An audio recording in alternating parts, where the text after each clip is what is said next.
পদ্মার বুকে বাসডুবির সেই ভয়াল স্মৃতি এখনো দগদগে। প্রিয়জনের সঙ্গে ঈদের আনন্দ ভাগাভাগি শেষে জীবিকার তাগিদে ঢাকায় ফিরছিলেন তারা, কিন্তু একটি দুর্ঘটনা সবকিছু লণ্ডভণ্ড করে দেয়। নারী শিশু সহ ২৬ জনের তাজা প্রাণ কেড়ে নেয় পদ্মা নদীতে পড়ে যাওয়া একটি বাস।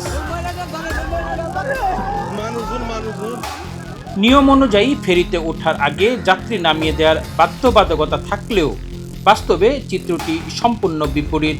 গাড়িতে যাত্রী নিয়েই চালকরা সরাসরি প্রবেশ করছেন ফেরিতে, যেন কোনো কিছুরই তোয়াক্কা নেই তাদের।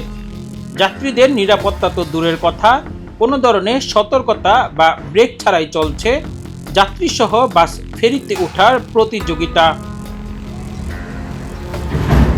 মন্ত্রীর নির্দেশের পর পন্টুনে নিরাপত্তা ব্যারিয়ার স্থাপনের কথা ছিল, মাস পেরিয়ে গেলেও সেই কাজের কোনো অগ্রগতি নেই, শুধু পড়ে আছে কিছু সরঞ্জাম।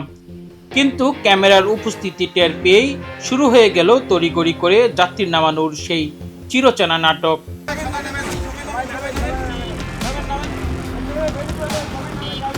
বাসে থাকা যাত্রীদের অভিযোগ, ফেরিতে ওঠার আগে যাত্রী নামানোর কথা থাকলেও তা মানছেন না চালক ও সুপারভাইজাররা।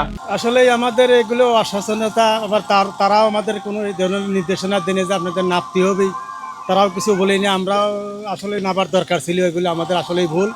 আমরা তো আমাদেরকে বলেও নয়, আমরা বসেই ছিলাম আর কি। এখন সরকার যে নিয়ম করেছে সেই নিয়ম যদি তারা ফলো না করে, আমরা কি বলি, এখন আমরাও অত গুরুত্ব দিই না। আগে একদিন আইছিলাম, ওই সময় লগে ওই উপাত্তে নামাই দিছিল, নামাই দিলি তারপরে নামে উঠিয়ে তাই আইছিলাম, আর এখানে বলিনি তাকে এরে নামবো। যদিও বাস চালকরা উল্টো দায় চাপালেন যাত্রী ও কর্তৃপক্ষের উপর। নিয়ম আছে, এটা হচ্ছে আমাদের সুদক্ষ ড্রাইভার এবং আমরা তো সবাই সতর্ক থাকি, ঠিক আছে। যেটা অনাকাঙ্ক্ষিত ঘটনা ঘটে গিয়েছে, এটা তো একটা দুর্ঘটনা, পরে আমাদের একটু ভুল হয়েছে। যেহেতু নিয়ম আছে, এটা সরকারি যে নিয়ম দিয়েছে সেই নিয়মটা আমাদের ফলো করা উচিত ছিল। আর ঘাটটা পুরো ফাঁকা রয়েছে, তো যার কারণে এটা উঠেছে। মাঝে মাঝে নামায়, মাঝে মাঝে নামায় না, এখন তো নামায় নাই। এখানে তো একটা নির্দিষ্ট লোক থাকা দরকার, ফেরির যে লোক আছে ওরা একজন যদি এখানে থাকে তাহলে ভালো হয় না। তবে খোদ ঘাট কর্তৃপক্ষের দাবি, তারা সব নিয়ম মেনেই কাজ করছেন। যাত্রী নিয়ে ফেরিতে বাস ওঠার বিষয়টি অস্বীকার করেন পাটুরিয়া ঘাট কর্তৃপক্ষ। তা আমরা 3 জন গ্রুপের অফিসার আছি, 3 গ্রুপের 3 জন, আমি শালম গ্রুপের অফিসার আর কি।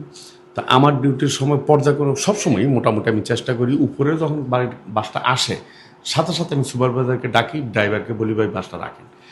এবং মোটামুটিভাবে বলতে পারেন যে 90% উপরে ইনশাল্লাহ আমরা এই ব্যাপারের সার্থক। আমরা দায়িত্বশীলদের এমন দাবি আর ঘাটের বাস্তবতায় ফারাক যোজন।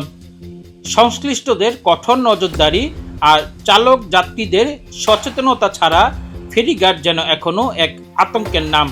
ভয়াবহ দুর্ঘটনার পরও টনক নড়েনি কর্তৃপক্ষের। নিষেধাজ্ঞা অমান্য করে যাত্রীসহ ফেরিতে উঠছে বাস, যেন দেখার কেউ নেই। পাটুরিয়াঘাট থেকে ইসমাইল সিরাজি, জাগো নিউজ। ইউরোপ, এশিয়া, আমেরিকা, যেখানে যাই বিশ্বের 145টি দেশে আজ ফ্রুটো পাই।